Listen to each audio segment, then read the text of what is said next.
আল্লাহ রাসূল সাল্লাল্লাহু আলাইহি ওয়াসাল্লাম আয়াতুল কুরসি পড়ে ফু দিতেন নিজের গায়ে।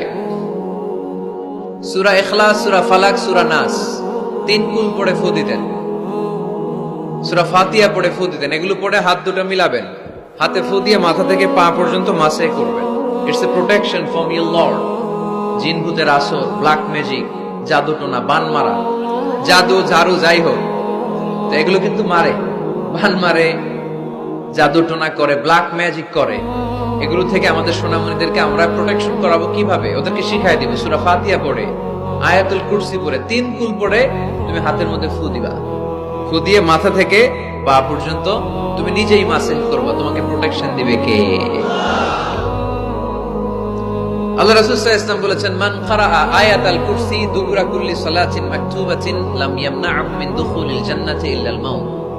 প্রত্যেক ফরজ সালাতের পরে যে ব্যক্তি আয়াতুল কুরসি তেলাওয়াত করবে, তার জান্নাতে যাওয়ার ক্ষেত্রে আর কোনো ব্লক বা বাধা নাই, একটা জিনিস ছাড়া, সেটা হচ্ছে মরণ, মৃত্যু। লোকটা মরে না তাই জান্নাতে যায় না, মরলেই জান্নাতি। এজন্য আজকে থেকে সূরা ফাতিহা বেশি বেশি পড়বেন তো। সাইয়েদনা আবু সাঈদ আল খুদরি রাদিয়াল্লাহু তাআলা আনহু বর্ণনা করেন, আমরা একবার মরুভূমিতে সফর করছিলাম।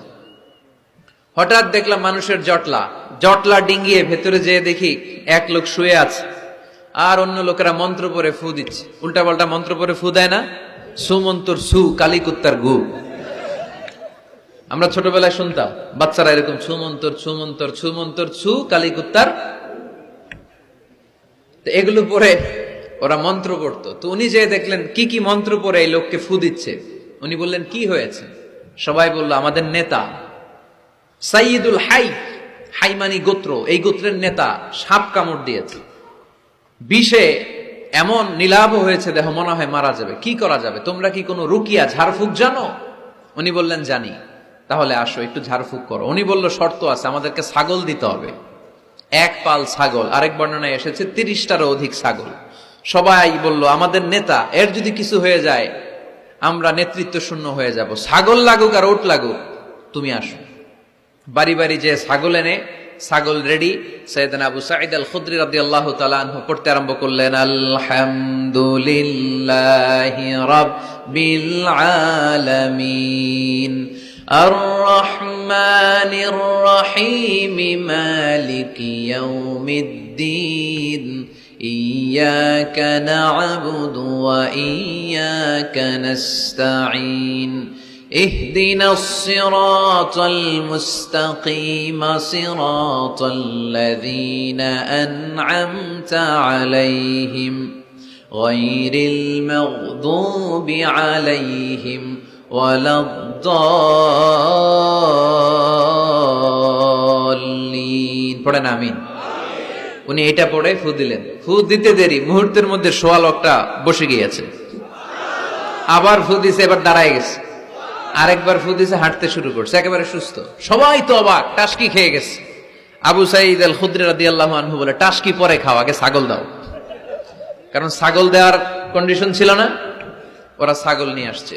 সাইয়েদনা আবু সাঈদ আল খুদরি রাদিয়াল্লাহু তাআলা আনহু আনন্দে এবার ছাগল নিয়ে সাহাবাদেরকে নিয়ে রওনা। পথিমধ্যে লেগেছে প্রচন্ড ক্ষুধা, তখন তারা কয়েকটা ছাগল জবাই করে খেয়েছে। খাওয়ার পরে পেট যখন ঠান্ডা, তখন ব্রেইন সচল। উনি চিন্তা করতে আরম্ভ করলেন, হায় রে, কোরআন দিয়া ঝাড়ফুঁক করে যে ছাগল নিয়ে আসলাম, ওটা যে খাইলাম, এই ছাগল নেওয়া জায়েজ হয়েছে কিনা এই মাসালা তো নবীরে জিজ্ঞেস করি নাই। কিন্তু ছাগল তো অলরেডি পেটে যায় হজম, কি করা?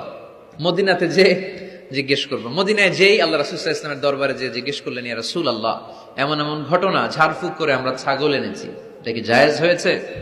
আল্লাহ রাসূল সাল্লাল্লাহু আলাইহি ওয়াসাল্লাম বলে, জায়েজ হয়েছে মানে অবশ্যই জায়েজ হয়েছে। কোরআনের দাম বাড়ায় দিয়ে আসছো মিয়া, ছাগল কিছু থাকলে আমার ঘরেও পাঠায়। সুবহানাল্লাহ পড়তে পারলেন না? ওয়ালাকাদ আতাইনাকা, বুখারীর হাদিস, ওয়ালাকাদ আতাইনাকা সাবআম মিনাল মাসানি ওয়াল কুরআনাল আযীম। নবী হে, নিত্য পাঠনীয় সপ্তবাক্য দিয়েছি, যেই দোয়া পড়ে ফু দিতে দেরি, অসুস্থ ব্যক্তি সুস্থ হতে দেরি হয়। এজন্য আল্লাহ ইরশাদ করেন, অনুনাজ্জিলু মিনাল কুরআনি মা হুয়া শিফাউন ওয়া রাহমাতুল লিল মুমিনিন ওয়া লা ইয়াজিদুয যালিমিনা ইল্লা খাসারা। এই কোরআনকে আমি শিফা হিসেবে নাজিল করলাম, এই কোরআনকে আমি রহমত হিসেবে নাজিল করলাম, এই কোরআনকে আমি তোমাদের জন্য হেদায়েত হিসেবে নাজিল করলাম। তোমাদের কোরআন রহমত এনে দিবে, বরকত এনে দিবে, শিফা এনে দিবে, কিন্তু জালেমদেরকে কিছু এনে দিবে না। ঠিক কি না? ওয়ালা ইয়াজিদিল যালিমিনা ইল্লা খাসারা। জালিমদের অকল্যাণ করবে, জালিমদের কল্যাণ নাই এই কোরআনে। জালিম যদি হেদায়েতের নিয়তে কোরআন পড়ে তাহলে কল্যাণ পাবে, তা না হলে কল্যাণ পাবে না। তো এখন থেকে আমরা যদি অসুস্থ হয়ে যাই, যেই সূরাটা পড়ে আমরা ঝাড়ফুঁক করব, সূরাটার নাম আরো জোরে বলেন, ফাতিহা। আসলে প্রতিদিন এই সূরাটা পড়ি, এই সূরাটার তাৎপর্য কি, মর্মবাণী কি আমাদের জানার দরকার আছে না?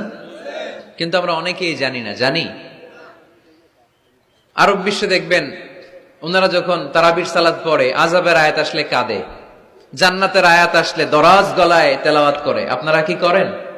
আমরা করি না। কারণ ওনারা কি পড়ছেন সেটা তাৎপর্য আর মর্মবাণী ওনারা অনুভব করছেন।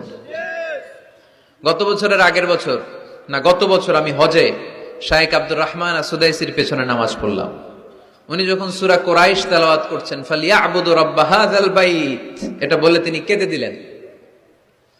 কারণ উনি অর্থ বুঝতে পেরেছেন, আয়াতের অর্থ ফালিয়াবুদু রাব্ব হাযাল বাইত, এই কাবা ঘরের মালিক আল্লাহর ইবাদত করো, এই ঘরের রবের ইবাদত করো। আর ওই ঘরের সামনে দাঁড়িয়ে উনি ইমাম, উনি ওই ঘরের সামনেই দাঁড়ানো আর পড়তেছে এই ঘরের রবের ইবাদত করো। এটা যখন অনুভব করলেন, উনি আর নিজেকে ধরে রাখতে পারলেন না, উনি কান্না জুড়ে দিলেন। উনার পেছনে আমরাও কাঁদতে লাগলাম, কারণ ইমাম যেদিকে মুসল্লিও সেদিকে, উনিও কাঁদে আমরাও কাঁদি, কারণ অর্থ বুঝতেছি তো।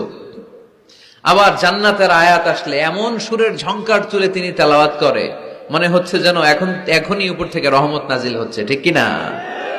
কিন্তু আমরা যখন তারাবির সালাত পড়ি, আমাদের কখন যে আযাবের আয়াত গেল, কখন যে জান্নাত গেল, আর কোন দিক দিয়ে জাহান্নাম গেল, কোন দিক দিয়ে ইউসুফ নবীর কাহিনী গেল, কোন দিক দিয়ে আমার নবীর ঘটনা গেল, কিছু টের পাই? শুধু আমরাই টের পাই না এমনটা না, যিনি পড়াচ্ছে উনিও টের পায় না।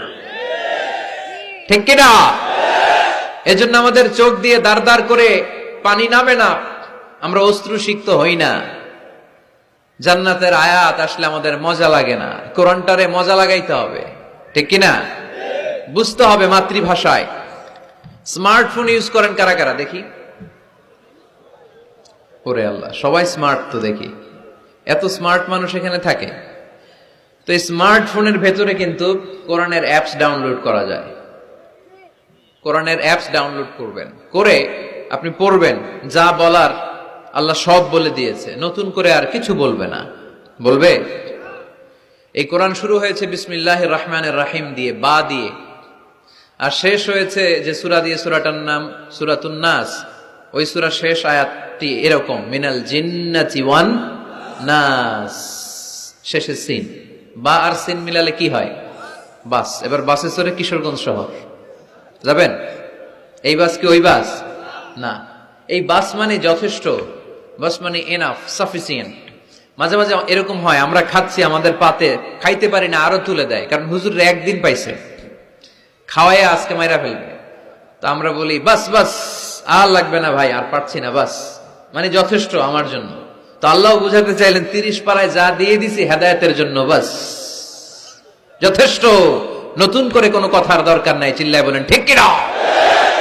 It's a problem solving methodology, it's not a problem creating methodology. কোরআন কখনো প্যাচ লাগায় না, প্যাচ খোলে। এই যে সুতা দিয়ে বাঁধতে গেলে অনেক সময় প্যাচ লেগে যায় না, এটা কি বলেন আপনারা? গিট্টু। এই কোরআন কি গিট্টু লাগায় নাকি গিট্টু খোলে? সমস্যা তৈরি করে না সমাধান এনে দেয়?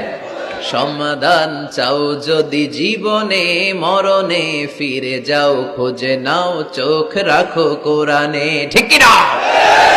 পড়েন সবাই। সমাধান চাও যদি জীবনে মরণে, ফিরে যাও খুঁজে নাও, চোখ রাখো কোরআনে। If you want the solution this দুনিয়া এন্ড আখিরা, go back, have a look to the holy কোরআনে। তাই না? সমাধান যদি চাই, চোখ রাখতে হবে কোথায়? নাকি এটিএন বাংলার পর্দায়? আসিতেছে আগামী শুক্রবার ওই পর্দায়, রঙিন পর্দায়, রূপালী পর্দায়, যেই বইয়ের দিকে চোখ রাখতে হবে বইটার নাম কোরআন। কোরআন, প্রিফেস অফ দ্য বুক।